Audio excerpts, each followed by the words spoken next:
क्या आप पुनर्जन्म में विश्वास करते हैं? अगर आप करते हैं तो ये कहानी आपको चौंका सकती है। अगर आप नहीं करते तो ये कहानी आपको आपकी आस्था पर सवाल उठाने पे मजबूर कर देगी। भारत में 20वीं सदी की शुरुआत में एक अनोखी कहानी सामने आई। एक ऐसी कहानी जिसने जीवन, मृत्यु और पुनर्जन्म के बारे में हमारी समझ को चुनौती दी। शांति देवी, एक साधारण सी बच्ची ने न केवल महात्मा गांधी को अपने पुनर्जन्म के बारे में समझाया, बल्कि अपने पिछले जन्म को याद करने की एक अनोखी योग्यता का भी प्रदर्शन किया।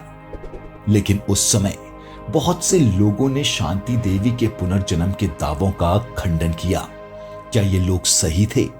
क्या वाकई शांति देवी की स्टोरी झूठी थी? आइए जानते हैं।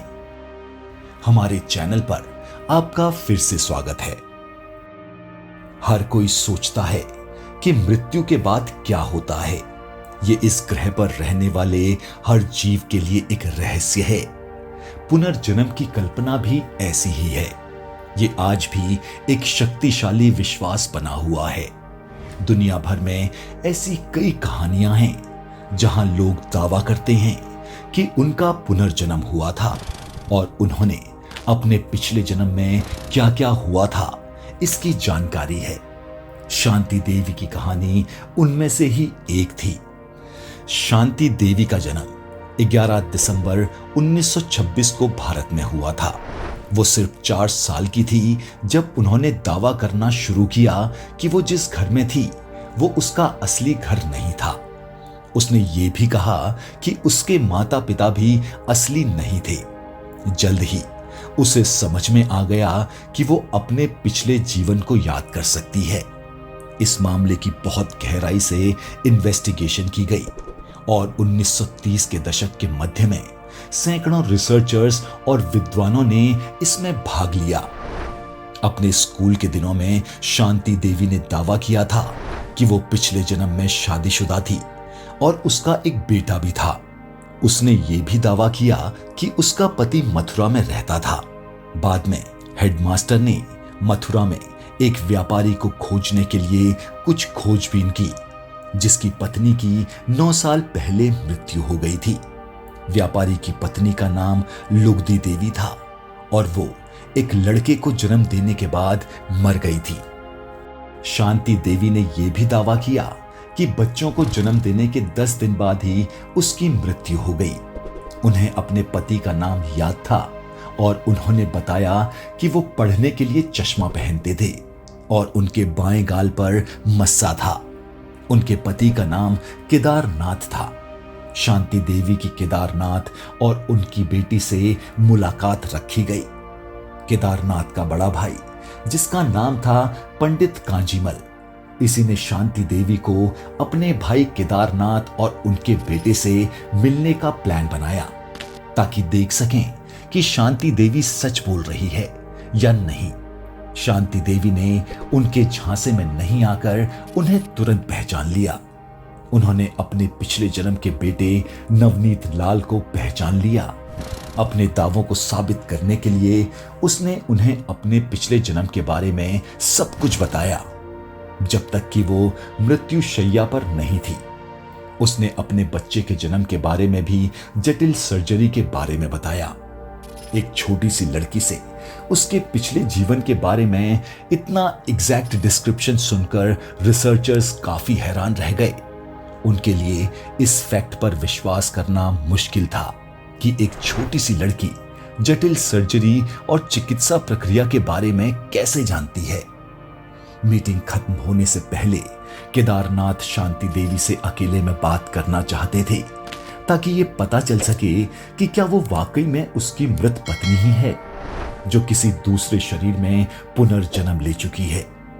उस अकेली मीटिंग के बाद केदारनाथ ने पुष्टि की कि वो वाकई उनकी पत्नी लुगदी बाई है। ऐसा इसलिए क्योंकि उन्होंने केदारनाथ को अकेले में कई निजी बातें बताई जो लुगदी बाई के अलावा कोई नहीं जानता था। महात्मा गांधी ने शांति देवी के दावों का समर्थन किया। जल्द ही यह मामला पूरे देश में सनसनी बन गया और महात्मा गांधी जी के ध्यान में ये बात आई। उन्होंने मामले की जांच के लिए एक आयोग का गठन किया। गांधी जी ने मामले की जांच की जिम्मेदारी संभाली और मीडिया के सदस्यों, राष्ट्र नेताओं और सांसदों सहित 15 लोगों को इस मामले की जांच करने के लिए नियुक्त किया। ये 15 लोग शांति देवी को अपने साथ मथुरा ले गए। मथुरा स्टेशन पर शांति देवी को एक अजनबी व्यक्ति से मिलवाया गया और पूछा गया कि क्या वो उस व्यक्ति को पहचान सकती है।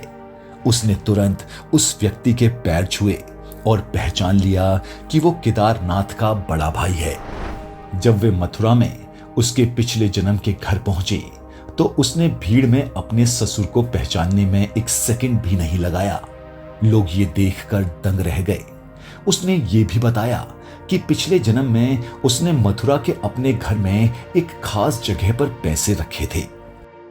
शांति देवी ने लोगों को उस जगह पर पहुंचाया जहां एक फूलदान था। लोगों ने ढूंढा लेकिन उन्हें पैसे नहीं मिले। फिर भी शांति देवी ने जोर देकर कहा कि उन्होंने अपने पिछले जन्म में वहां पैसे रखे थे। उनके पिछले जन्म के पति केदारनाथ ने कबूला कि उन्होंने उनकी मृत्यु के बाद वो पैसा ले लिया था और इन सभी फैक्ट्स के साथ उनके दावों को परफेक्ट माना गया।